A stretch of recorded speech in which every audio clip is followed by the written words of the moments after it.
Hello guys, welcome back to my channel pressure sports. Guys, Sunrisers హైదరాబాద్కి 4వ ఓటమి కూడా నమోదైంది.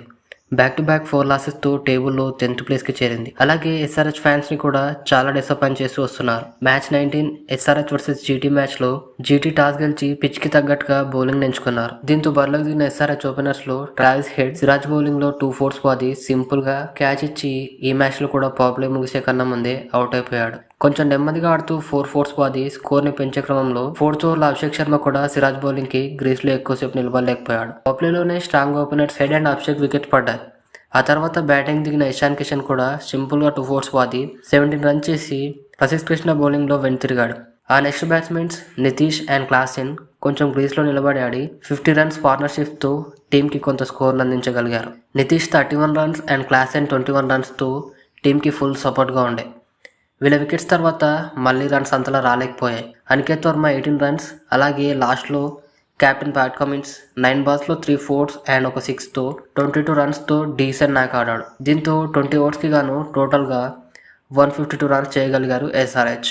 153 రన్స్ టార్గెట్తో బరిలోకి దిగిన జీటీ బ్యాట్స్మెన్స్కి మొదట పిచ్ స్లోగా ఉండడంతో ఎస్ఆర్హెచ్ కన్నా స్లోగా ఇన్నింగ్స్ స్టార్ట్ అయింది. అసలు బాల్ బ్యాట్ మీదకే రాకపోవడంతో ఫస్ట్ 4 ఓవర్స్లోనే జీటీ బ్యాట్స్మెన్స్ చాలా ఇబ్బంది పడ్డారు. సాయి సుదర్శన్ 5 రన్స్, బట్లర్ 0కే అవుట్ అయిపోయారు. దీంతో జీటీపై మరింత ప్రెజర్ పెరిగింది. 4 ఓవర్స్లో జీటీ కేవలం 17 రన్స్ మాత్రమే చేయగలిగారు 2 వికెట్స్ నష్టానికి. ఎప్పుడైతే 4th ఓవర్ కంప్లీట్ అయిందో లేదో గ్రీస్లో ఉన్న Gill back to back 2 4s బాది స్కోర్ని కదిలించాడు. ఎప్పుడో 6th ఆర్ 7th పొజిషన్లో రావాల్సిన వాషింగ్టన్ సుందర్ 4th పొజిషన్లో వచ్చి సిమర్జిత్ బౌలింగ్లో 2 4s అండ్ 2 6sతో మ్యాచ్ రూపురేఖలే మార్చేశాడు. అసలు పవర్ ప్లేలో 30 రన్స్ కూడా దాటవన్న పొజిషన్ నుంచి పవర్ ప్లే ముగిసేసరికి 48 రన్స్ సాధించారు. ఆ ఫామ్ని ఏమాత్రం కోల్పోకుండా గిల్ అండ్ సుందర్ ఎస్ఆర్హెచ్కి చుక్కలు చూపించారు. Shubman Gill 36 balls half century చేసి టీంకి అండగా నిలిచాడు. కానీ వాషింగ్టన్ సుందర్కి మాత్రం ఆ హాఫ్ సెంచరీ దక్కలేకపోయింది. 49 రన్స్ మీద అవుట్ అయ్యి ఐపీఎల్లో తన ఫస్ట్ హాఫ్ సెంచరీని మిస్ చేసుకున్నాడు. ఆ తర్వాత గ్రీస్లోకి అడుగుపెట్టిన ఇంపాక్ట్ ప్లేయర్ రూథర్ఫర్డ్ గిల్కి ఫుల్ సపోర్ట్గా కేవలం 16 balls 6 4s అండ్ ఒక 6తో 35 రన్స్ చేశాడు.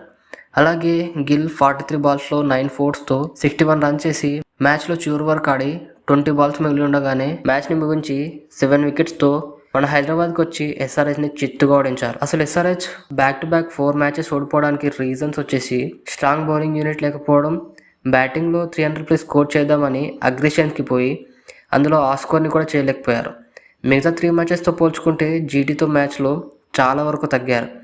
అసలు 13 ఓవర్కి 6 రాలేదంటే అర్థం చేసుకోండి ఎంత కన్సిస్టెన్స్గా ఆడారు. అగ్రెషన్కి పోకుండా నెమ్మదిగా ఆడినా కూడా మ్యాచ్ విన్ కాలేకపోయాం. ఈ పిచ్ స్లోగా ఉంది, దానివల్ల ఎక్కువ రన్స్ రాలేకపోయాయి. ఈ పిచ్లో అసలు హైయెస్ట్ స్కోర్ రానే రావు. మన వాళ్ళు ఒక 170 ఆర్ 180 వరకు స్కోర్ తెచ్చి ఉంటే బెటర్గా ఉంటుండే.